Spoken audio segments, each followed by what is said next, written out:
हरिवंश पुराण जी का स्वाध्याय हम सभी कर रहे हैं। आचार्य जिनसेन जी द्वारा विरचित। मंगलम भगवान वीरो मंगलम गौतमो गणी मंगलम कुंद कुंदाद्यो जैन धर्मोस्तु मंगलम। नमो अरिहंताणम नमो सेताणम नमो आयर्याणम नमो उवज्जायाणम नमो लोये सवसाहुणम। पंच परमेष्ठी भगवान की जय। अगले 45 मिनट के लिए सभी प्रकार के पापों का त्याग करके सभी 9 वर्ण नमोकार मंत्र पढ़ लें।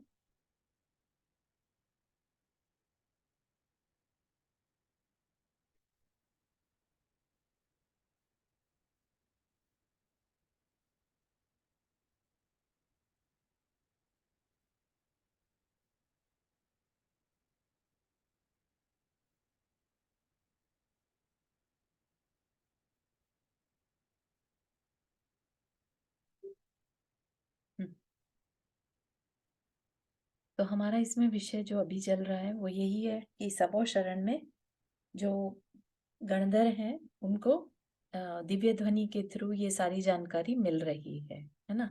और वो हम तक इन शास्त्रों के माध्यम से पहुंच रही है ना।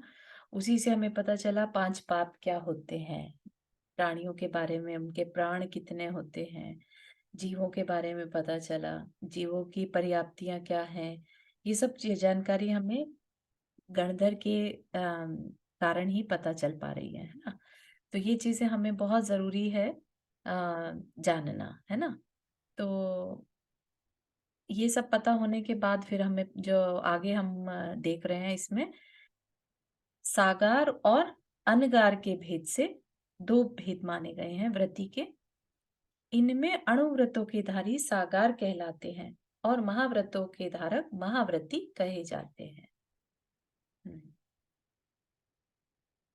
वॉल्यूम इंक्रीज मेरी तरफ से फुल वॉल्यूम है एक्चुअली। नंदा जी आवाज नहीं आ रही हाँ, है? बहुत ही सॉफ्ट है, बहुत आज धीमी आवाज आ रही है। बाकी सबको भी ऐसे आ रही है क्या? आई थिंक ठीक है, नॉर्मल ना, है। मैंने नहीं, कुछ बराबर है। हम्म आ रही आवाज। एक बार एग्जिट करके मैं और वापस चेक ज्वाइन करती करिए। हूँ। ठीक, तो हमें यहाँ पर आज हम देखेंगे कि जो व्रती हैं, हमें 5 व्रतों के बारे में जाना था, राइट। 5 व्रतों की फिर 5 भावनाओं के बारे में जाना। अब बता रहे हैं कि व्रती भी 2 तरह के होते हैं, है ना। ऐसा नहीं कि एक व्रती सब सेम हो गए व्रती। तो व्रती 2 तरह के कैसे? कुछ ऐसे हैं जो जिन्होंने घर छोड़ दिया और कुछ ऐसे हैं जिन्होंने अभी घर नहीं छोड़ा। दोनों ही व्रती हो सकते हैं, ठीक। जिसने अभी घर नहीं छोड़ा, गृहस्थी है, गृहस्थी को गृहस्थ में रहने वाला, घर में रहने वाला गृहस्थ, है ना। या ये कह लीजिए जो सिर्फ घर में रह रहा है, लेट से कोई बाहर रह रहा है, होटल में जाके रहने लगी, तो क्या उसे गृहस्थ कहेंगे कि नहीं कहेंगे? या किसी ने टेम्परेरी शेल्टर या एयरबीएनबी जैसे आजकल चलते हैं, महीने 2 महीने के लिए लेने लगा, 2 महीना कहीं रहता है, 2 महीना कहीं रहता है ना। तो क्या हम उसे गृहस्थ मानेंगे कि गृहस्थ छोड़ दिया जिसने, ऐसा मानेंगे? नहीं नहीं, गृहस्थी मानेंगे। गृहस्थ ही मानेंगे। ऐसा क्यों कह रहे हैं आप? क्योंकि अपना जो त्याग करना है वो तो सब छोड़ के ही त्याग होता है ना। क्योंकि उसने महाव्रत नहीं लिए। तो बहुत अच्छा। तो यहाँ पर घर खाली छोड़ने या घर में रहने से मतलब नहीं है, अंदर के भावों से मतलब है ना। कोई बाहर रहकर, जंगल में रहकर भी घर से जुड़ा रह सकता है। मेरा परिवार, मेरी पत्नी, मेरे बच्चे क्या कर रहे होंगे, हर समय उनके बारे में ही सोचते रहना, तो वह भी गृहस्थ ही कहलाएगा। घर छोड़ने के बाद भी जरूरी नहीं है कि वो अपना मुंह छोड़ पाए, ठीक है ना। तो जिसने घर छोड़ दिया उसका मतलब ये है कि उसने अपना मोह छोड़ दिया, ठीक। अब उसे सिर्फ अपनी आत्मा के कल्याण की चिंता है। Make sense? इस तरीके से 2 तरह के लोग कहे गए हैं, सागार और अनगार। सागार वो जो घर में रहते हैं, अनगार जो घर को छोड़ चुके हैं। इनमें जो अणुव्रतों के धारी हैं वो सागार कहलाते हैं, क्योंकि गृहस्थ में जो रहता है, घर के साथ जो जुड़ा हुआ है, उसके पूरी तरह से पापों का त्याग वो नहीं कर पाता, है ना। उसकी जिम्मेदारियां हैं, उसको दूसरों का भरण पोषण करने से जो पाप क्रियाएं करनी पड़ती हैं, इस वजह से वह पूरी तरह से महाव्रती नहीं कहलाता। इसलिए चाहे वो घर में रहे या चाहे बाहर रहे, लेकिन वो अभी भी गृहस्थ ही कहलाएगा, ठीक। और इसलिए उसके अणुव्रत कहलाएंगे, ना कि महाव्रत। महाव्रतों के धारक महाव्रती कहे जाते हैं। जो मनुष्य राग भाव में स्थित है, वह किसी तरह वन में रहने पर भी साकार यानी गृहस्थ है, और जिनका राग भाव दूर हो गया, वह घर में रहने पर भी अनगार है। जैसे मोस्ट ऑफ द टाइम जो भरत चक्रवर्ती हैं, उनकी यहाँ पर चर्चा रहती है ना, घर में रहकर भी बैरागी, है ना। तो वैसा समझिएगा। तो लेकिन ये मत समझिए कि घर में रहकर कोई महाव्रती हो सकता है ना, क्योंकि जो घर का अनुमोदना का पाप लगता रहेगा उस घर में, सेम घर में रहने से। इसलिए मुनि जो है वो अपना पूरा सब कुछ छोड़ देते हैं, ताकि किसी तरह की कृत कारित अनुमोदन का भी पाप ना लगे। रस और स्थावर के भेद से जीव दो प्रकार के हैं, है ना। अभी तो क्या बताया, सागार अनगार के भेद से। अब त्रस्त स्थावर के भेद से जीव दो प्रकार के हैं। त्रस जो मूव कर सकते हैं, स्थावर जो स्थित है एक जगह पर, स्थावर, है ना, जिनको जो मूव नहीं कर सकते। इनमें से त्रसकायिक जीवों के विघात से विरत होना पहला अहिंसा अणुव्रत कहा गया है। अब किसकी चर्चा चल रही है? पहले क्या थे, 5 पापों की चर्चा थी, अब क्या है, 5 अणुव्रतों की। तो जो 5 पाप से ही अगर एक देश उनका त्याग कर दे, पार्शल त्याग कर दे, तो अणुव्रत कहलाएगा, ठीक। तो उसमें से जैसे 2 तरह के जीव हैं, त्रस और स्थावर। तो उसमें से अगर वो त्रसकाय जीवों का विघात, मतलब उनका उनका घात से विरत हो जाए, मतलब उससे अपना व्रत ले ले कि नहीं, मैं किसी भी त्रसकायिक जीवों के घात में कारण नहीं बनूंगा, है ना। तो क्या हो गया, पहला अहिंसा अणुव्रत कहा गया, ठीक। समझ में आ रहा है? किसी भी तरह के जीव में सब तरह के प्राणों को ले लेना, 5 इंद्रियां, 3 बल, आयु एंड श्वासोश्वास। तो इन प्राणों को जो जिए वो प्राणी। त्रसकायिक जीवों का जिनके पास प्राण है, उनका विघात नहीं करने का नियम लेना, ठीक। जिसमें राग द्वेष मोह से प्रेरित हो पर पीड़ा कारक असत्य वचन से विरति होती है, वह दूसरा सत्याणुव्रत है। मतलब कि ऐसे वचन जिससे कि दूसरों को पीड़ा होती हो, ऐसे वचन नहीं कहना, ये क्या हो गया, सत्याणुव्रत, ठीक है ना। भले ही पूरी तरह से असत्य भी नहीं छोड़ा, ऐसा असत्य नहीं छोड़ा जिससे कि दूसरों को तकलीफ ही नहीं हो रही है, बोल रहा है लेकिन, है ना। तो लेकिन ऐसा असत्य छोड़ दिया जिससे कि दूसरों को तकलीफ हो, ठीक है ना। जिसमें राग द्वेष मोह से प्रेरित होकर ऐसे वचन नहीं कहना जिससे दूसरे को तकलीफ हो, तो वह क्या कहलाएगा, सत्याणुव्रत, ठीक। फिर दूसरे का गिरा पड़ा या भूला हुआ द्रव्य, कोई भी द्रव्य में सब कुछ आ जाएगा, है ना। कोई भी द्रव्य चाहे अधिक हो चाहे थोड़ा, बिना दी हुई दशा में उसको नहीं लेना, तीसरा अचौर्याणु व्रत है। तो हम अगर अचौर्याणु व्रत लेना चाहते हैं तो हमें ये नियम लेना होगा, है ना। गलती से आ जाए वो अलग बात है, जानबूझकर नहीं लेंगे, ठीक है ना। पर स्त्रियों में राग छोड़कर अपनी स्त्री में ही जो संतोष होता है, वह चौथा ब्रह्मचर्याणुव्रत कहलाता है, ठीक। ये सबको समझ में आता है। स्वर्ण दास ग्रह तथा खेत आदि पदार्थों का आदि में सब कुछ ले लेना जिसको भी हम अपना मान सके, ठीक। आदि पदार्थों का बुद्धि पूर्वक परिमाण कर लेना इच्छा परिमाण नाम का 5वां अणुव्रत है, या ये कह लीजिए अपरिग्रह अणुव्रत, है ना। तो ये 5 अणुव्रत बता दिए। अब 5 अणुव्रतों को पालन करने के लिए गृहस्थ को गुण व्रत और शिक्षा व्रत भी कहे जाते हैं, है ना। तो 5 अणुव्रतों के धारक सदगृहस्थ के 3 गुण व्रत और 4 शिक्षा व्रत भी होते हैं। हालांकि हमने ऑलरेडी जैन तत्विद्या में पढ़ रखा है 12 व्रतों के बारे में, फिर भी यहाँ पर है तो अपन देखते हैं। दिशाओं और विदिशाओं में प्रसिद्ध चिन्हों द्वारा की गई अवधि का उल्लंघन नहीं करना सो दिग्व्रत नाम का पहला गुण व्रत है, जो हमारे अंदर गुणों की वृद्धि करे, है ना। तो वह गुण व्रत, तो वह कैसे पॉसिबल है? तो दिशा और विदिशाओं में, दिशा मतलब डायरेक्शंस के अकॉर्डिंगली, और विदिशा जो 2 डायरेक्शंस के बीच की डायरेक्शन होती है उसे विदिशा कहते हैं। जैसे नॉर्थ ईस्ट, नॉर्थ वेस्ट, है ना, 2 दिशाओं से मिलकर जो बनती है वो विदिशा। उनमें प्रसिद्ध चिन्ह हो गए, जैसे भारत में कह लीजिए कोई कह दे कि मैं ताजमहल तक, है ना, ऐसा।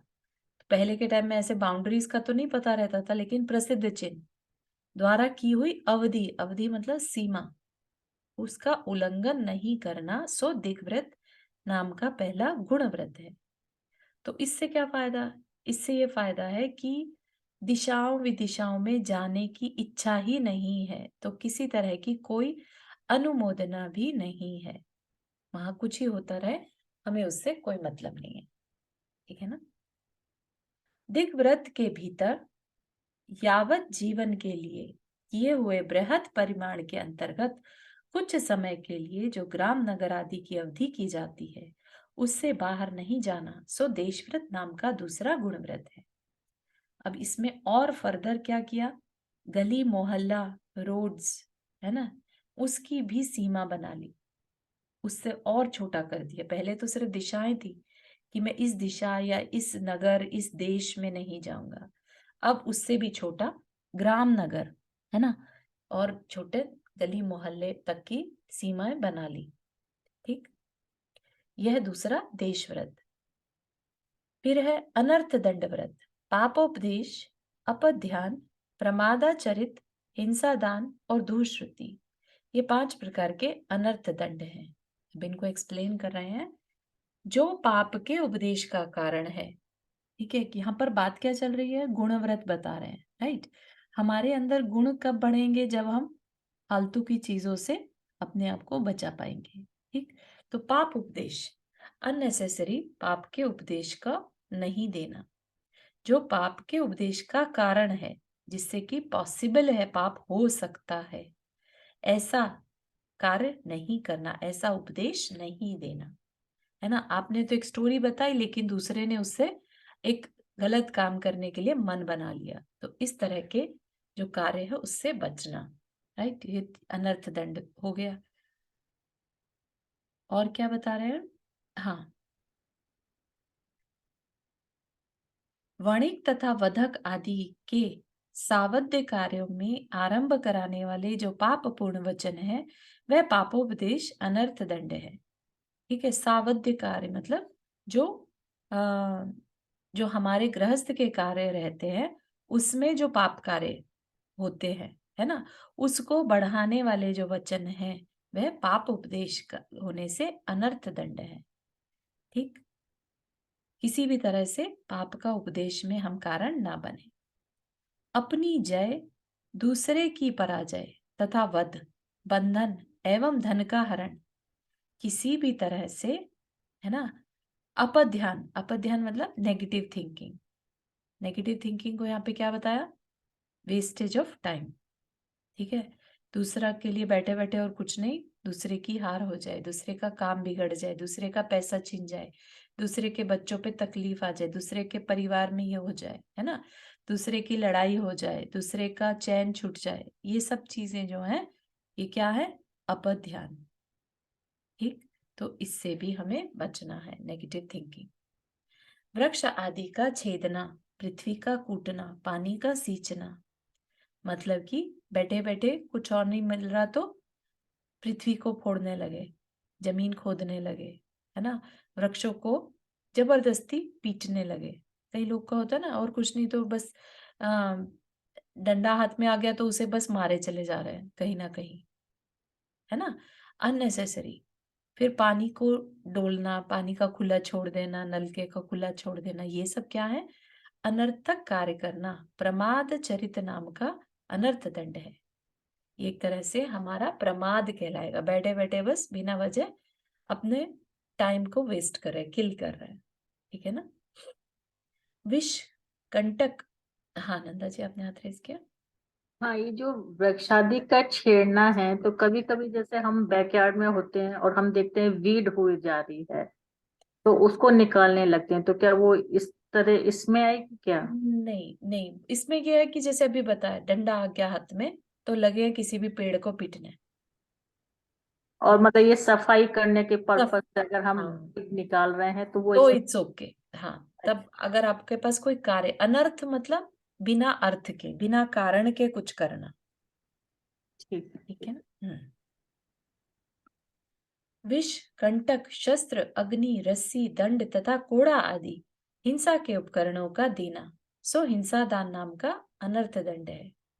भले ही आपने उस इंटेंशन से नहीं दिया, है ना, लेकिन अननेसेसरी ऐसी किसी चीज को देना जिससे कि दूसरा उसका मिसयूज कर सके, है ना, तो इस तरह का भी एक जो है अनर्थ दंड है। अननेसेसरी हमारे अणुव्रतों में इसमें दोष ही लगेगा। हिंसा तथा राग आदि को बढ़ाने वाली दुष्ट कथाओं के सुनने तथा दूसरों को शिक्षा देने में जो पाप बंध के कारण एकत्रित होते हैं, वह पाप से युक्त दुष्श्रुति नाम का अनर्थ दंड है। अभी जो पहले ऑलरेडी बता दिया, दुष्ट कथाएं, है ना, ऐसे नॉवल वगैरह शेयर करना, कहानियां शेयर करना, दूसरों को ऐसी शिक्षाएं देना जिससे पाप का कारण बने, तो ये दुष्श्रुति नाम का अनर्थ दंड है।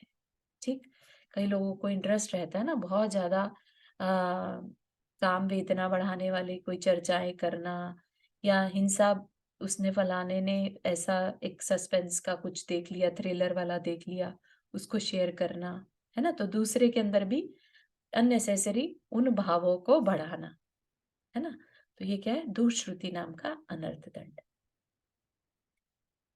अब क्या कह रहे हैं, देवता के स्मरण में स्थित पुरुष के, देवता मतलब यहाँ पर, देवता मतलब आत्म तत्व ही लीजिएगा, देवता के स्मरण या फिर जिनेन्द्र देव, है ना, के स्मरण में स्थित पुरुष के सुख दुख तथा शत्रु मित्र आदि में जो माध्यस्थ भाव की प्राप्ति है, उसे सामायिक नाम का पहला शिक्षाव्रत जानना चाहिए।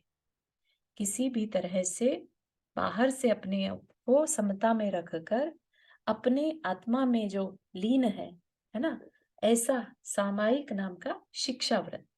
ये शिक्षा किस चीज की मिल रही है हमें, या गृहस्थ को कि कल को अनगार बनना है तो क्या करेंगे खाली टाइम में, है ना, तो इस तरह की शिक्षा भी, तो इस तरह की प्रैक्टिस भी तो चाहिए ना, तो गृहस्थ में रहकर ही सामायिक नाम का शिक्षा व्रत बता दिया कि प्रैक्टिस करो। ठीक, 2 अष्टमी और 2 चतुर्दश, इन 4 पर्व के दिनों में निरारंभ, निरारंभ मतलब, आरंभ मतलब यहाँ पर पाप कार्य, है ना, तो किसी भी तरह के पाप कार्य से विरत रहकर 4 प्रकार के आहार का त्याग करना सो प्रोषद उपवास नाम का दूसरा शिक्षा व्रत है। ठीक, अब महाराज जी हैं लेट्स से, है ना, और उनको हर समय भोजन मिल जाए जरूरी तो नहीं है, 24 घंटे में एक बार करते हैं, और अगर ना मिला, अंतराय हो गया, तो इस तरह की प्रैक्टिस भी आगे चल के ऐसा जीवन जीना पड़े तो उसके लिए पहले से प्रैक्टिस होनी चाहिए, है ना, तो उसके लिए क्या कह दिया, प्रोषद उपवास नाम का शिक्षा व्रत, जिसमें इंद्रियां बाह्य संसार से हटकर आत्मा के समीप वास करती हैं, वह उपवास कहलाता है ना, तो पहले वाले सामायिक में भी आत्मा में लीन रहना, दूसरे में भी क्या कहा, उपवास करो तो अपने समीप रहो। ठीक, तो महाराज जी का तो यही काम रहता है ना, उन्होंने जब संसार छोड़ दिया, जब परिवार छोड़ दिया, है ना, माँ बाप छोड़ दिए, सारी सुविधाएं छोड़ दी, किसके लिए, आत्म तत्व के लिए, तो अब आत्म तत्व में लीन रहना ही उनका मुख्य उद्देश्य बन जाता है। ठीक है ना, ये उपदेश देना या किसी की तकलीफ को दूर करना ये उनका मेन कार्य नहीं रहता, मेन है अपनी आत्म तत्व में लीन रहना। फिर भोग उपभोग परिमाण व्रत, उसमें क्या है, गंध माला अन्न पान आदि उपभोग है, उपभोग मतलब जो एक बार यूज करे और खत्म हो जाए। और आसन आदि जो कपड़े पहने हैं या बैठे हैं जिस पर, वो सब क्या है? परिभोग है। पास जाकर जो भोगा जाता है वह उपभोग, और जो एक बार भोग कर छोड़ दिया जाता है तथा पुनः भोगने में आता है वह परिभोग कहलाता है। जिसमें उपभोग और परिभोग का यथाशक्ति परिमाण किया जाता है वह उपभोग परिभोग परिमाण व्रत है। ठीक, ये सबको समझ में आता है कि हमारे पास अब जो है हम उसको भी कम करते जाएं, है ना, ताकि कल को अगर हमें किसी इन चीजों के बिना भी रहना पड़े तो हम रह पाए। ऐसी प्रैक्टिस करने के लिए उपभोग परिभोग परिमाण शिक्षा व्रत। ठीक, मांस मदिरा मधु जुआ वेश्या तथा रात्रि भोजन से विरत होना एवं काम आदि जीवों का त्याग करना सो नियम कहलाता है। जो संयम की वृद्धि के लिए निरंतर भ्रमण करता रहता है वह अतिथि कहलाता है। संयम की वृद्धि के लिए निरंतर भ्रमण करने वाला अतिथि, और उसे शुद्धि पूर्वक आगमोक्त विधि से आहार आदि देना अतिथि संविभाग व्रत है। ठीक, क्योंकि कल को अगर आप खुद बन जाते हैं मुनि महाव्रती तो आना चाहिए कैसे आहार देते हैं, क्या जरूरी है, क्या सही है ना। तो पहले से ही प्रैक्टिस होगी तो हम आगे उस चीज को देख पाएंगे कि हाँ ऐसे रहता है अतिथि संविभाग। ठीक है ना, अपनी चीजों से मोह को छोड़ने में भी ये चीज हेल्प करती है। ठीक, भिक्षा औषध उपकरण और आवास के भेद से, है ना, 4 प्रकार का दान बताया है। भिक्षा यानी आहार, है ना, औषध उपकरण और आवास के भेद से अतिथि संविभाग 4 प्रकार का कहा गया है। मृत्यु के कारण उपस्थित होने पर बहिरंग में शरीर तथा अंतरंग में कषायों का अच्छी तरह क्रश करना संलेखना कहलाती है। व्रती मनुष्य को मरणांत काल में यह संलेखना अवश्य ही करनी चाहिए। ये क्या कहा? मृत्यु के कारण उपस्थित होने पर, ऐसा समय आ गया कि अब जीने का कोई सॉल्यूशन ही नहीं है, मृत्यु निकट है ना। तो ये तो बाहर के कारण हो गए, और अंतरंग में कषायों को क्रश करना, क्रश मतलब कम करना। ठीक, तो ये क्या है? संलेखना। ठीक, अतः अंत अर्थात मरण का किसी तरह परिहार न किया जा सके, जब जब मरण का किसी तरह परिहार न किया जा सके तब राग आदि की अनुत्पत्ति के लिए आगमोक्त मार्ग से संलेखना करना उचित माना गया है। मतलब कि राग आदि की अनुत्पत्ति, अनुत्पत्ति मतलब राग आदि ना हो, राइट, उसके लिए संलेखना करना आगमोक्त मार्ग से, ऐसा नहीं अपने आप से, आगम में जो कहा गया है, जिस विधि से कहा गया है वैसा। ठीक, अब यहाँ पर क्या बता रहे हैं? निशंकित आदि 8 अंगों के विरोधी शंका कांक्षा आदि 8 दोष सम्यक दर्शन के अतिचार हैं। सत्पुरुषों को इनका त्याग अवश्य ही करना चाहिए। हाँ नंदा जी, आपने हाथ रेस किया। हाँ, ये मेरे को थोड़ा सा मतलब मन में बहुत वो हो रही है पहले वाले पैराग्राफ में जो अभी आपने पहले पढ़ा ना, जी, कि मतलब रात का खाने का जो कंपैरिजन किया गया है वो मांस मदिरा मधु और जुआ वेश्या, मतलब ये चीजें तो इतनी एक्सट्रीम है। क्या रात्रि भोजन भी इसी कैटेगरी का मतलब पाप है? कैटेगरी का तो नहीं कहेंगे, ठीक है, क्योंकि आगे काम वर्ड भी यूज किए। काम में एक गृहस्थ में भी काम है, राइट। गृहस्थ का जरूरी नहीं है वेश्या और काम अलग अलग रखे, है ना, राइट। तो ये बेसिकली इन जनरल जो है इनका त्याग एक जो व्रती है उनको करना चाहिए। क्योंकि जब हम जैन परिवार में होते हैं तो मतलब मांस मदिरा और मधु, जुआ तो जैसे सुनते आ रहे हैं बहुत। हाँ हाँ, ये 3 तो मकार रहते हैं, है ना, ये तो सब जैनियों को बताए जाते हैं। फिर जुआ वेश्या जो सप्त व्यसन होते हैं उनमें लिया है ना। लेकिन एक रात्रि भोजन त्याग और काम आदि, काम आदि मतलब जिससे ब्रह्मचर्य से रहना। हाँ नहीं, अपने पति या अपनी पत्नी के साथ वो करना, हाँ, भ्रम मतलब हाँ हाँ हाँ वो भी वही कहा, उसी कैटेगरी का हाँ माना गया, ब्रह्मचर्य हाँ कैटेगरी का माना गया है। हाँ, बिल्कुल सही है, अणुव्रत में माना गया है। हाँ, तो रात्रि भोजन मतलब मुझे थोड़ा सा, अच्छा ठीक है मतलब। एक सेकंड मैं बोलूं कुछ। हाँ जी, हाँ जी आंटी। मैम, ऐसा है, महाराज जी ने अभी बताया, चक्कर क्या है, रात्रि भोजन कायदे से हम लोग तो भोजन ही छोड़ते हैं। तो कायदे से अपने जैनियों में रात्रि भोजन का मतलब है कि चारों प्रकार का आहार का त्याग, क्योंकि पानी में भी जीव है, तो पानी भी पीने का त्याग होना चाहिए, तो इसलिए शायद इन्होंने इसको इसके साथ मिला दिया होगा। हम्म, हाँ मतलब ये मान लीजिए मेन जो नियम है वो लेने, जो हमें लेने चाहिए उनका, और ये सो नियम कहलाता है ना, जो जीवन पर्यंत चले। तो यहाँ पर ये मान सकते हैं, जस्ट जानकारी के लिए आपको कहा जा रहा है ना। और कहीं पर भी मांस मदिरा मधु आदि का उपयोग नहीं करना, राइट। यहाँ पे सप्त व्यसन की बात नहीं करी है, इसलिए शायद उनको यहाँ पर अलग से बता दिया, है ना। 7 आ गए इसमें, पर स्त्री गमन, वैश्यागमन, जुआ, है ना। तो ये सब चीजें आप ले सकते हैं इसमें। हम्म, आगे चलते हैं। मैंने एक, तो एक बार मैंने तो एक बार सुना था महाराज जी से कि हाउसी भी नहीं खेलनी चाहिए हम लोगों को हाँ जी, पैसे से, पैसे से बिल्कुल सही। क्योंकि पैसे से हाउसी खेलने का मतलब है कि जुआ ही है एक जुआ, तरह ये से। छोटे लेवल का जुआ, यस। हाँ, तो मैंने तो खैर नियम ले लिया। बहुत सही है, बढ़िया।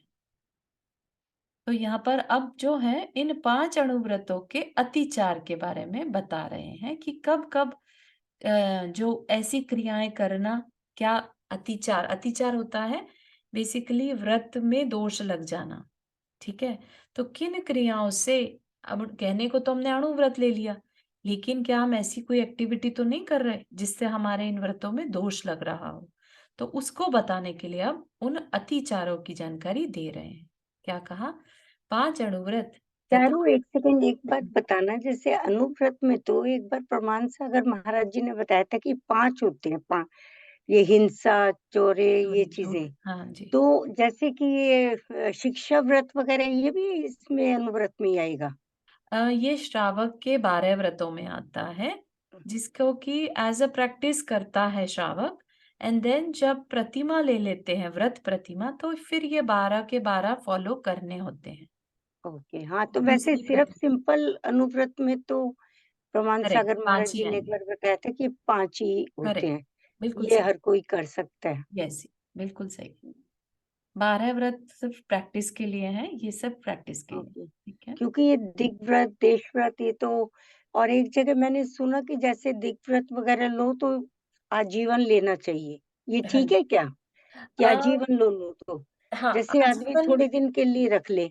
नहीं, थोड़े दिन के लिए जो लिया जाए वो तो प्रैक्टिस हो गई, है ना। अच्छा, लेकिन ये जो 12 व्रत है वो बेसिकली श्रावक की दूसरी प्रतिमा, आपको याद होगा 11 प्रतिमाएं पढ़ी थी, हाँ हाँ हाँ है ना। पहली दर्शन प्रतिमा, दूसरी जो है व्रत प्रतिमा।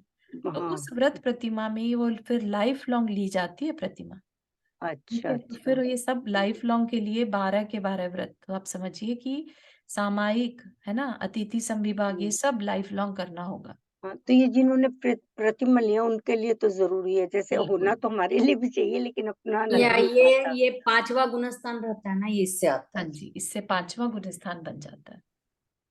हम्म, ठीक है। Okay, thank you. हम्म, ठीक। तो उनके क्या क्या अतिचार हैं वो बता रहे हैं, यथाक्रम उनका वर्णन किया जाता है। तद तद व्रतों के धारक मनुष्य को, उन उन व्रतों के धारक मनुष्यों को उन अतिचारों का अवश्य ही परिहार करना चाहिए। परिहार मतलब दूर हटाना चाहिए। जीवों की गति में रुकावट डालने वाला बंध, मतलब कि आने जाने का रास्ता था, आपने उसको रोक दिया। दंड आदि से अत्यधिक पीटना, वध, कान आदि अवयवों का छेदना, जैसे कानों में कील ठोक देना या कानों में कुछ कुंडल लटका देना उनके पहचान के लिए, या कुछ और, है ना। अवयव होते अंग, आदि से बाकी के अंग भी लगा लेना। अधिक भार लादना और भूख आदि की बाधा देने वाला अन्नपान का निरोध, ये 5 अहिंसा अणुव्रत के अतिचार कहे गए हैं। कि अगर हम ऐसा कुछ भी करते हैं तो मान के चलिए हमारे अणुव्रत टूट गए। ठीक है, अहिंसा अणुव्रत। तो जीवों पर इतनी करुणा हमारे अंदर होनी चाहिए। अगर हमने किसी को पाला है तो हमें उसका ध्यान भी रखना है। ठीक। मिथ्या उपदेश, रहो व्याख्यान, कूट लेख क्रिया, न्यासापहार और साकार मंत्र भेद, ये 5 सत्यानुव्रत के अतिचार हैं। मिथ्या उपदेश, मिथ्या उपदेश बेसिकली जो झूठ बोल देना है ना, बहुत सब लोग करते ही हैं, झूठ बोल देते हैं, तो वो झूठ बोलना है यहाँ पर। और रहो व्याख्यान देख लेते हैं क्या रहता है।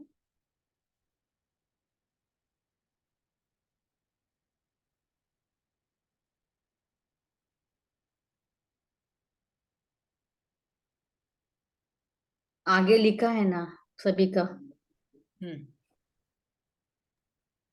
चारू प्लीज एक बार ये अहिंसा व्रत के दोबारा बताओगे? अतिचार, अन्य ये जो अतिचार जो हैं, हाँ 2 तो मेरे को ध्यान आए, हाँ, जो 3 है वो कौन से? जानवरों के साथ या किसी दास दासी के साथ, है ना, ऐसा जरूरत से ज्यादा काम नहीं करवाना, ओके। उनकी कैपेसिटी से ज्यादा, उनको टाइम से भोजन ना करने देना, जैसे लंच ब्रेक ना लेने देना, वो सब नहीं होना चाहिए। ठीक है ओके ना। ओके। ठीक है। हाँ, ये आगे दे रखे हैं। किसी को धोखा देना तथा स्वर्ग और मोक्ष प्राप्त कराने वाली क्रियाओं में दूसरों की अन्यथा प्रवृत्ति कराना मिथ्या उपदेश है ना। दूसरा उसको गलत समझ ले कि अच्छा ऐसे जाते हैं स्वर्ग, अच्छा ऐसा होता है वहां पर, इस तरह की बात नहीं करना। और मिथ्या उपदेश मतलब झूठ मूठ का उपदेश, यानी किसी को धोखा देने के भाव करना। तो ये क्या हो गया, हमारे जो सत्य अणुव्रत हमने लिया था उसमें अतिचार लग जाएगा। ठीक, अणुव्रत टूट सकता है। स्त्री पुरुषों की एकांत चेष्टा को प्रकट करना, रहो व्याख्यान, है ना। ये भी बहुत इंटरेस्टिंग है कि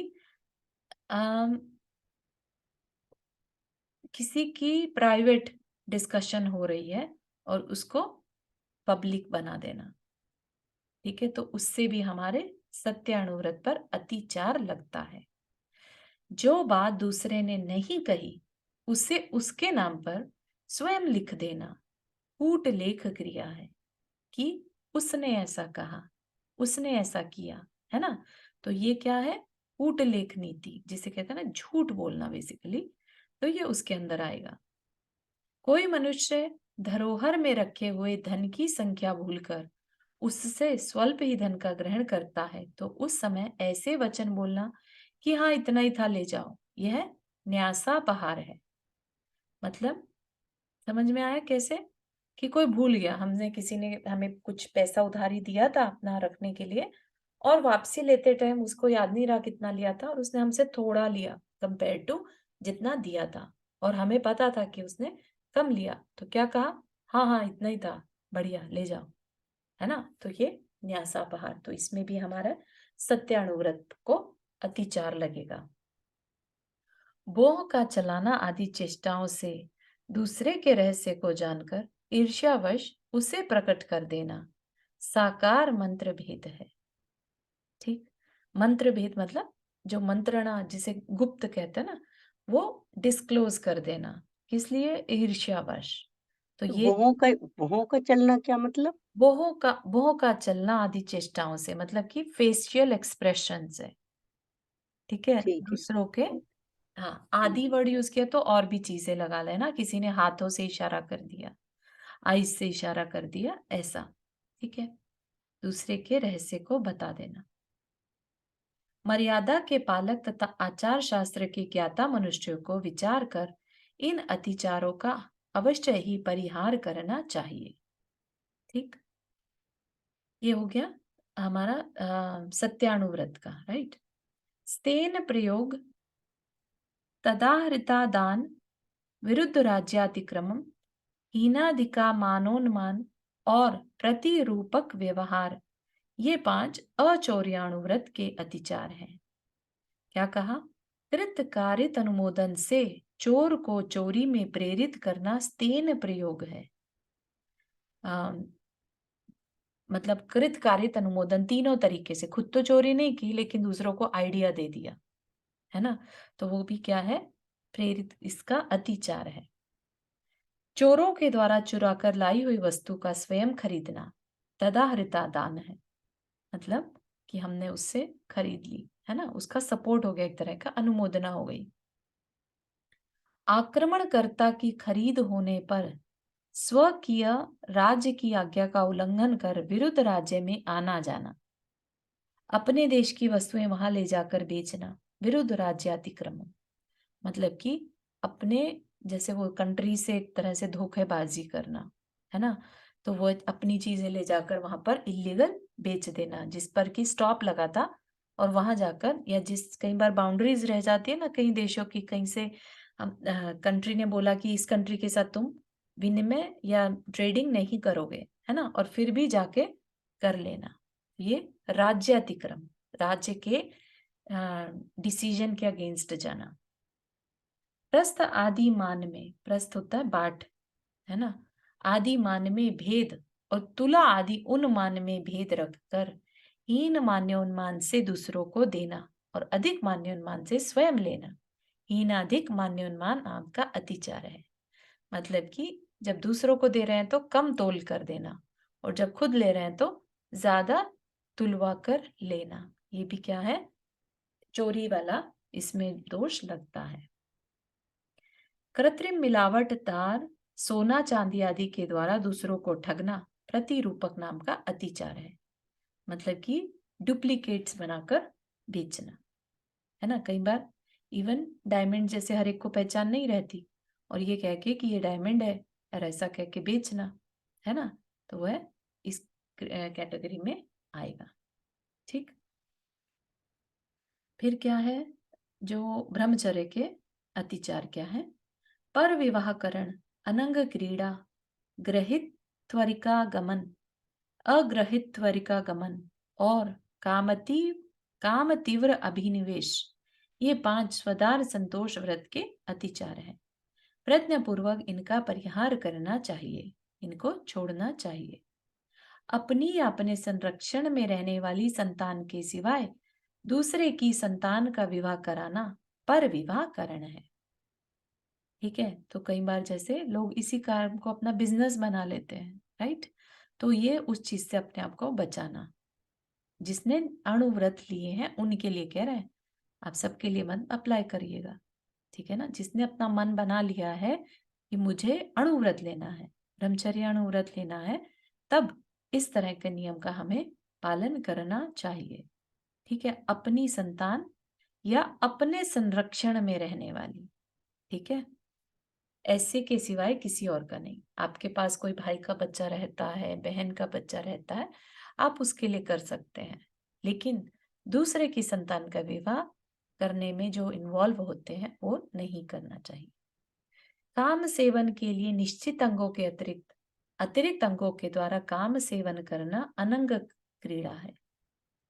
ठीक, इसके द्वारा दूसरे के द्वारा ग्रहित व्यभिचारिणी स्त्री के यहाँ जाना, ग्रहित त्वरिका होता है स्त्री, है ना, दूसरे के द्वारा ग्रहण की गई स्त्री, है ना, जो दूसरे की स्त्री है, ऐसे के जाना, और दूसरे के द्वारा अग्रहित व्यभिचारिणी स्त्री के जाना अग्रहित त्वरिका गमन है। ठीक है, ग्रहित मतलब होना, उसके द्वारा ग्रहण करना, ठीक है, और स्व स्त्री के साथ भी काम सेवन में अधिक लालसा रखना काम तीव्राभिनिवेश है। ठीक है, ये भी बात समझ में आ रही होगी। हिरण्य, सुवर्ण, वास्तु, क्षेत्र, धन, धान्य, दास दासी और कुप्य यानी बर्तन, चांदी आदि को हिरण्य तथा सोना व सोने के आभूषण आदि को सुवर्ण कहते हैं। रहने के मकान को वास्तु और गेहूं चना आदि के उत्पत्ति स्थान को क्षेत्र कहते हैं।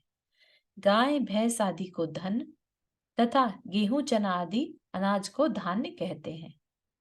दासी दास शब्द का अर्थ स्पष्ट है। बर्तन तथा वस्त्र को कुप्य कहते हैं। इनके प्रमाण का उल्लंघन करना सो हिरण्य सुवर्णातिक्रम आदि अतिचार कह होते हैं। ठीक है, तो इन सब चीजों का जो हमारे तत्वार सूत्र में जो सूत्र जी आता है ना, यहाँ पर नीचे लिखा भी हुआ है, क्षेत्र वास्तु हिरण्य सुवर्ण धन धान्य दासी दास कुप्य प्रमाणातिक्रमम। तो उसकी एक्सप्लेनेशन दे दी यहाँ पर कि यहाँ पर क्षेत्र किसे कहेंगे, है ना। गेहूं चना जैसे खेत होते हैं उनको क्षेत्र कहेंगे, है ना। ये सातवें में है ना? क्या चीज, सॉरी? सातवें में है ना? सेवेंथ, सातवें। हाँ बिल्कुल सही। सेवेंथ तत्वार सूत्र जी के 7वें चैप्टर में। इनके प्रमाण का उल्लंघन करना सो, हाँ ये हो गया। अब दिग्व्रत के अतिचार। अधो व्यतिक्रम, तिर्यक व्यतिक्रम, ऊर्ध्व व्यतिक्रम, समृत्यंतराधान और क्षेत्र वृद्धि, ये 5 दिग्व्रत के अतिचार हैं। उनको एक्सप्लेन भी कर रहे हैं साथ में। लोभ के वशीभूत होकर नीचे की सीमा का उल्लंघन करना क्या है? अधो व्यतिक्रम। जैसे अंडर द ग्राउंड, कितनी अंडर द ग्राउंड जा सकते हैं। अब किसी को बहुत लोभ आ गया, किसी ने कहा कि खुदाई में ना यहाँ पर डायमंड मिल सकते हैं या गोल्ड मिल सकता है, गोल्ड माइन है नीचे, तो भी उसका अतिक्रम नहीं करना। ठीक। समान धरातल की सीमा का उल्लंघन करना तिर्यक व्यतिक्रम। जैसे पैरेलल में, तिर्यक मतलब स्ट्रेट हॉरिजॉन्टल, है ना, तो उसकी सीमा का उल्लंघन नहीं करना, उसका उल्लंघन करना व्यतिक्रम। ऊपर की सीमा का उल्लंघन, जैसे हम कितनी ऊंचाई तक के हवाई जहाज की यात्रा कर सकते हैं, या पता चला उसके बाद हम सोच रहे हैं हम स्पेस में चले जाएं, है ना, तो ऊपर की सीमा का उल्लंघन करना ऊर्ध्व व्यतिक्रम। की हुई सीमा को भूलकर अन्य सीमा का स्मरण रखना स्मृत्यंतराधान है। मतलब कि जितनी सीमा ली थी, जितने की लिमिट बनाई थी, उसको भूल गए, है ना, तो ये भी उसका व्यतिक्रम है। तथा मर्यादित क्षेत्र की सीमा बढ़ा लेना क्षेत्र वृद्धि है। तो ऐसा नहीं कि अभी तो काम नहीं चल रहा है, लड़की की शादी ऐसी जगह कर दी जहां अब जाना पड़ रहा है ना, तो अब अपनी मर्यादा को बढ़ा लिया, ऐसा व्यतिक्रम नहीं करना। ठीक है ना, तो ऐसी जगह पर बच्चों की शादी नहीं करना। प्रेष्य प्रयोग, आनयन, उद्गलक्षेप, शब्दानुपात और रूपानुपात, ये 5 देशव्रत के अतिचार हैं। मर्यादा के बाहर सेवक को भेजना, मतलब कि एक गली मोहल्ले की लिमिट बना ली थी जैसे, अब वहां खुद तो जा नहीं सकते, तो किसको भेज दिया? सेवक को, दास को, नौकर को, तो वह भी दोष है। ठीक है, तो बेसिकली उस जगह से, उस चीज से कोई कनेक्शन नहीं होना चाहिए। मर्यादा के बाहर किसी वस्तु को बुलाना आनयन है, मतलब कि उस रिस्ट्रिक्टेड एरिया से, जहां की हमने सीमा ले ली थी, वहां से किसी वस्तु को किसी दूसरे के थ्रू मंगवाना, वह आनयन। मर्यादा के बाहर कंकड़ पत्थर आदि का फेंकना उद्गलक्षेप है। ठीक है, कि एक लिमिट थी मोहल्ले तक की, और आप वहां पर खड़े होकर बॉर्डर पर, लाइन पर, और वहां पर कुछ फेंक रहे हैं, तो वह उद्गलक्षेप। मर्यादा के बाहर अपना शब्द भेजना शब्दानुपात है, मतलब कि इवन फोन करके, कॉल करके, जोर से चिल्लाकर भी अपना काम वहां से नहीं करवाना। और मर्यादा के बाहर काम करने वाले लोगों को अपना रूप दिखाकर सचेत करना रूपानुपात है, मतलब कि दूर से ही उनसे कॉन्वर्सेशन हो रही है। ठीक है, तो किसी भी तरह से फिर या तो ऐसी मर्यादा नहीं रखें, और रखी है तो उसको फॉलो करें। ठीक। कंदर्प, कौतकुच्च, मौखर्य, असमीक्षाधिकरण और उपभोग परिभोगनार्थक, ये 5 अनर्थ दंड व्रत के अतिचार हैं। अनर्थ दंड व्रत याद होगा सबको, है ना। तो क्या कह रहे हैं? राग की उत्कृष्टता से राग बढ़ाने की हास्य मिश्रित भंड वचन बोलना कंदर्प है। मतलब कि कई लोग जैसे गाली देते ना, बोलते बोलते बड़ी गंदी चीप लैंग्वेज यूज करते हैं, तो वैसा बोलना एक व्रती के लिए अनर्थ दंड व्रत का अतिचार है। ऐसी कोई चेष्टा, चीप चेष्टा जो है शरीर से करना, वो कौतकुच्च है। आवश्यकता से अधिक बोलना मौखर्य है। प्रयोजन का विचार न रख आवश्यकता से अधिक किसी कार्य में प्रवृत्ति करना कराना असमीक्षाधिकरण है। ठीक है, कितना सोच विचार के बता रहे हैं कि कोई पर्पस नहीं है फिर भी काम में लगे हैं, ठीक है, तो वह भी नहीं करना। और उपभोग परिभोग की वस्तुओं का निरर्थक संग्रह करना, उपभोग परिभोग अनर्थक है, उसमें भी अनर्थ, अननेसेसरी हम इन्वॉल्व हो रहे हैं। ठीक है, तो आई थिंक यहीं तक रखते हैं, क्योंकि नेक्स्ट है सामायिक शिक्षा व्रत के अतिचार, ये अपन कल कंटिन्यू करेंगे। यहाँ तक के किसी को क्वेश्चन?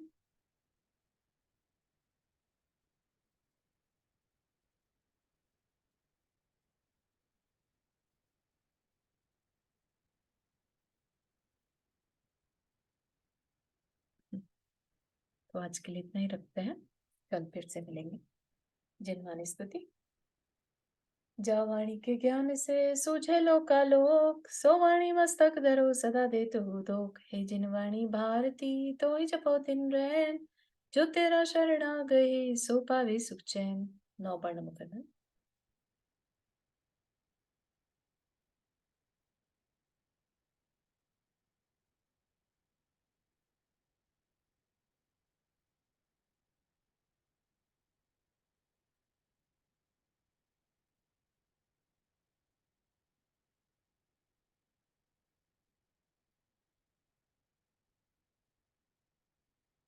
जय जिनेन्द्र। जय जिनेन्द्र। जय जिनेन्द्र। जय जिनेन्द्र। जय जिनेन्द्र। जिनेन्द्र सभी को। जय जिनेन्द्र।